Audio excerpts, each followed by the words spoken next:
Hi Sarika. Hi Anoop, എന്തൊക്കെയുണ്ട്? ഇങ്ങനെ സുഖമായിട്ട് പോകുന്നു. എന്തുണ്ട് വിശേഷം? നല്ല വിശേഷങ്ങൾ. എന്താണ് ശാരികയുടെ പുതിയ വിശേഷങ്ങൾ?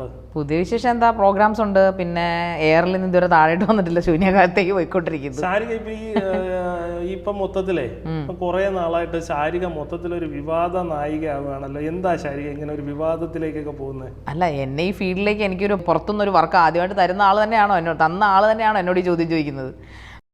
അനൂപാണ് എനിക്ക് ഫസ്റ്റ് വർക്ക് തരുന്നത്. എനിക്ക് ഈ വിവാദത്തിലൊക്കെ വരുന്നതിന് മുമ്പ് 2020-21 എൻ്റെ 21 ആ ഒരു കാലഘട്ടത്തിൽ എനിക്കൊരു വർക്ക് വിളിച്ച് തരുന്നത്, ഞാൻ ആരുമല്ലാതിരുന്നൊരു കാലഘട്ടത്തിൽ അനൂപ് എന്നെ വിളിച്ചിട്ട് അർജൻറ്റായിട്ട് തന്നെ ഒരെണ്ണം ചെയ്തു തരണമെന്ന് പറയുന്നു. അങ്ങനെ ഞാൻ എൻ്റെ ഒരു കഴിവുകൊണ്ട് ആ സമയത്ത് എന്തോ ചെറിയ ആ ഒരു ഇതിൽ തുടക്കമായിട്ട് തന്നെ കൃത്യമായി പേയ്മെൻറ്റ് തരുന്നു. അന്ന് എനിക്ക് ഭയങ്കര സന്തോഷമായിരുന്നു ആ പേയ്മെൻറ്റ് കിട്ടും. പിന്നെ ഫസ്റ്റ് ഗുരുദക്ഷിണ അല്ലെങ്കിൽ എൻ്റെ ഒരു പ്രൊഫഷൻ സ്റ്റാർട്ട് ചെയ്ത് എനിക്ക് പുറത്തുനിന്നൊരു വരുമാനം എനിക്ക് ആദ്യം കിട്ടുന്നത് അനൂപിൽ നിന്നാണ്. അനൂപിന് പോലും എനിക്ക് ഓർമ്മയുണ്ടോ എന്ന് എനിക്കറിയത്തില്ല, പക്ഷേ എനിക്കത് ഓർമ്മയുണ്ട്.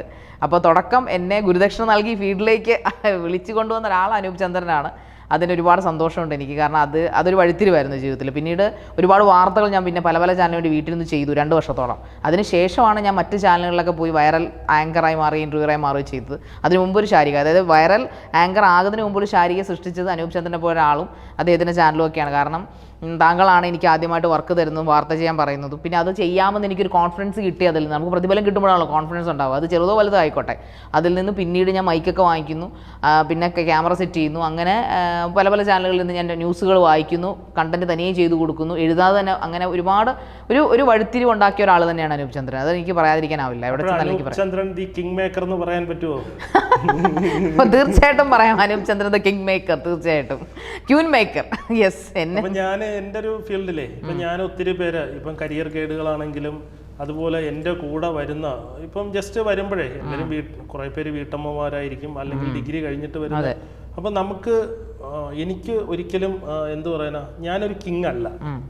ഇപ്പം അനൂപ് ചന്ദ്രൻ എന്ന് പറഞ്ഞാൽ ഇപ്പം ശാരിക പറഞ്ഞുകൊണ്ട് പറയാം കിങ് മേക്കറാണ്. ഒരു കിങ് മേക്കറിന് എത്ര ക്യൂനോ കിങ്ങോ മേക്ക് ചെയ്യാൻ പറ്റും.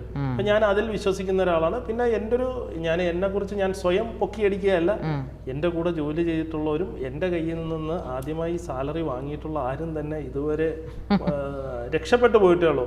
അവര് വിചാരിക്കുന്നതിനെക്കാട്ടിയും വലിയ ഹൈറ്റ്സിൽ എൻ്റെ കൂടെ ആത്മാർത്ഥമായി നിന്ന് എല്ലാവരും ഇന്ന് നല്ല നിലയിലാണ്. അതിന്റെ ഒരു സന്തോഷം എനിക്കുണ്ട്. അതിന്റെ ഈശ്വരാധീനവും അവരുടെ കുടുംബത്തിന്റെ എല്ലാം ഒരു പ്രാർത്ഥന കൊണ്ടാണ് ഞാൻ ഇന്ന് ഈ ലെവലിലേക്ക് ഇവിടെ. തീർച്ചയായിട്ടും. ഇപ്പം ഞാനാണെങ്കിലും എക്കാലം എൻ്റെ ലൈഫ് ലോങ് ഞാൻ ഏത് ടോപ്പിൽ പോയാലും ഇപ്പോൾ ഒരു ഫസ്റ്റോ സെക്കൻഡോ സ്റ്റെപ്പിലായാൽ പോലും അനൂപിനെ ഞാൻ എന്നും ഓർക്കുമല്ലോ. തീർച്ചയായിട്ടും എനിക്ക് ആദ്യം വർക്ക് ചെയ്യുന്ന ഒരാളെന്ന നിലയിൽ, ഒരു ചാനൽ ഓണർ എന്ന നിലയിൽ ഞാൻ ഒരിക്കലും മറക്കും. അതുകൊണ്ടാണ് ഞാൻ വേറൊരു ചാനൽ ഇത് പറഞ്ഞിട്ടില്ല. അതുകൊണ്ട് തന്നെ എനിക്ക് എപ്പോഴെങ്കിലും അനൂപിൻ്റെ ചാനലിൽ തന്നെ പറയണമെന്ന് ഞാൻ ആഗ്രഹിച്ചിരുന്നതാണ്. ഇത് എപ്പോഴെങ്കിലും അല്ലെങ്കിൽ എൻ്റെ ചാനലിൽ ഞാൻ പറയണമെന്ന് ആഗ്രഹിച്ചത് ബയോഗ്രഫി പറയുമ്പോൾ അതിലൊരു അവസരം എനിക്ക് തന്നതിൽ വളരെ സന്തോഷമുണ്ട്. പിന്നെ കുഴപ്പമില്ല, നല്ല രീതിക്കൊക്കെ തന്നെ പോകുന്നു. നമ്മൾ അതിനിടയ്ക്ക് അനുഭവം ഓർക്കുന്നില്ല. നമ്മൾ അതിന് ശേഷം ഡയറക്റ്റ് പിന്നെ നമ്മൾ കഴിഞ്ഞ ഒരു 2 വർഷമായിട്ട് ഒരുപാട് പ്രശ്നങ്ങൾ ഇങ്ങനെ അനൂപ് ഫേസ് ചെയ്യുമ്പോഴും, അതുപോലെ നമ്മുടെ ഈ വാഹനപ്രേമിയാണല്ലോ താങ്കൾ. ഞാനൊരു വാഹനപ്രേമിയാണ് കേട്ടോ. പിന്നെ ബസ് ഇഷ്ടമാണ് എനിക്ക്. നല്ല ബസ്സുകളുടെ ഒരു കളക്ഷൻസ്, ചെറിയ ടോയ്സൊക്കെയാണ് ഞാൻ കുട്ടികൾക്ക് വാങ്ങിച്ചു കൊടുക്കാറുണ്ട്. അപ്പോൾ അതിൻ്റെ ഒരു പ്രശ്നത്തിൽ, RTO ആയിട്ടുള്ള പ്രശ്നത്തിൽ, അതുപോലെ തങ്ങളുടെ ബസ്സുകൾ പിടിച്ചിട്ടിരിക്കുന്നതിൻ്റെ ഒരു വിഷയങ്ങളൊക്കെ ബന്ധപ്പെട്ട് വാർത്തകൾ ചെയ്യാനായിട്ട് താങ്കൾ എന്നെ കണ്ടിന്യൂസ് ആയിട്ട് വിളിക്കാറുണ്ട്. അഹോരാത്രം നമ്മളൊരു രാവിലെ ഒരു 10 മണിക്ക് വന്നാൽ ഈ RTOമാർ വരുന്നവരെ, അവിടുത്തെ MVD വരുന്നവരെ വെയിലത്ത് നിന്ന് ക്യാമറാമാനെ വിളിച്ച് അവരുടെ പുറകെ പോവുക, അവർ വരുന്നവരെ കാത്തു നിൽക്കുക. പുറത്താക്കപ്പെട്ടിട്ട് നമ്മൾ കാണാൻ സമ്മതിച്ചിട്ടില്ല നമ്മളെ.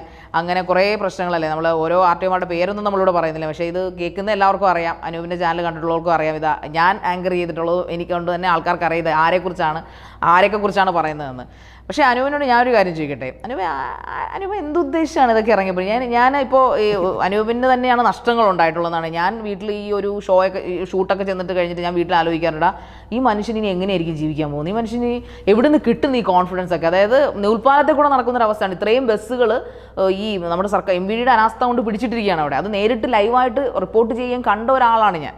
അപ്പോൾ നിങ്ങൾ ആരാന്നാണ് നിങ്ങൾ വിചാരം? നിങ്ങൾ കിങ് മേക്കർ മാത്രമല്ല, കിങ്ങും കൂടാണോ? അല്ല, ഒരു ധൈര്യം വേണ്ടേ മനുഷ്യന് ഇതൊക്കെ ചെയ്യാനായിട്ട്?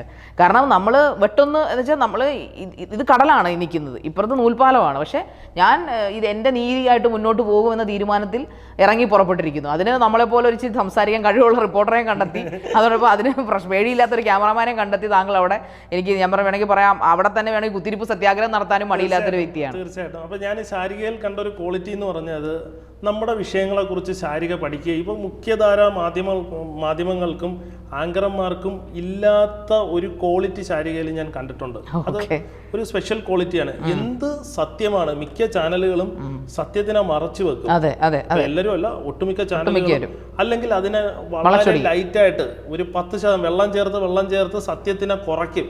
അവര് സത്യമായിരിക്കും പറയുന്നത്, മാക്സിമം വെള്ളം ചേർത്ത് ആ സത്യത്തിനെ ഡൈല്യൂട്ട് ചെയ്തിട്ടായിരിക്കും. പക്ഷെ ശാരിക അങ്ങനെയല്ല, കൃത്യമായി അതെന്താണോ ആ ഒരു സംഭവം അത് കറക്റ്റ് പ്രസന്റ് ചെയ്യും.